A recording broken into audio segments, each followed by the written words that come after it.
Jackie, I know you tweeted this, and I'm really interested in this. So, potential range of outcomes for some of the draft picks.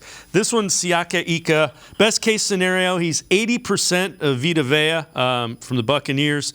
Hitting on the pick would mean he's the next Danny Shelton. Worst case scenario, gets replaced next offseason after 350 or so poor snaps.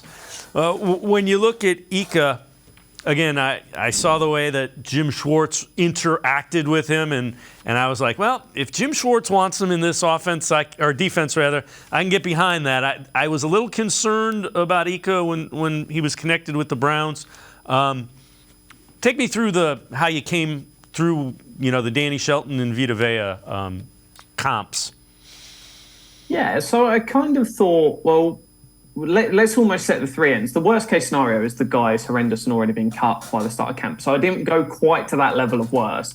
And I didn't want to go to, they're going to be in the Hall of Fame. So it was more making it realistic. But the middle bench is, if we get to 4 years of this player, what do we consider success to be? And if you're in a front office, I'm sure that conversation was had between ownership and the GM and the head coach of, well, what does success look like? Because that is a very real conversation that happens in all front offices before they're making a draft and pick. And getting a Danny Shelton level player, sort of 5-6% pressure rate, does an okay job. Nothing special, but just gives you solid NFL play. And we've got to remember he's a late third round pick. That is considered a good pick. What would be considered great, and I just compared to, because there's not many players that physical size that play the position of a run-stuffing DT, but can also do a bit of pass rush.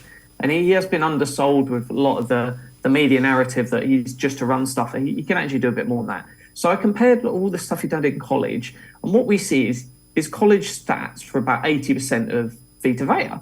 So my argument is, hey, if we can get 80% of Vita Vea out of a third round pick in the NFL, happy days. It's about it's an 8.9% pressure rate off the top of my head from the piece. But if you can get that out of him, amazing. That is up there with some of the sort of top 20 defensive tackles. And that's all you need, especially from the one-tech position. If you're talking about the Matt Ioannidis and that, you expect a little bit more pressure from them. But from the one-tech, that would be amazing numbers. And hey, we can all celebrate that in 4 years' time if we get it. Yeah, I agree with you. The tackles a season ago were among the worst graded in the NFL.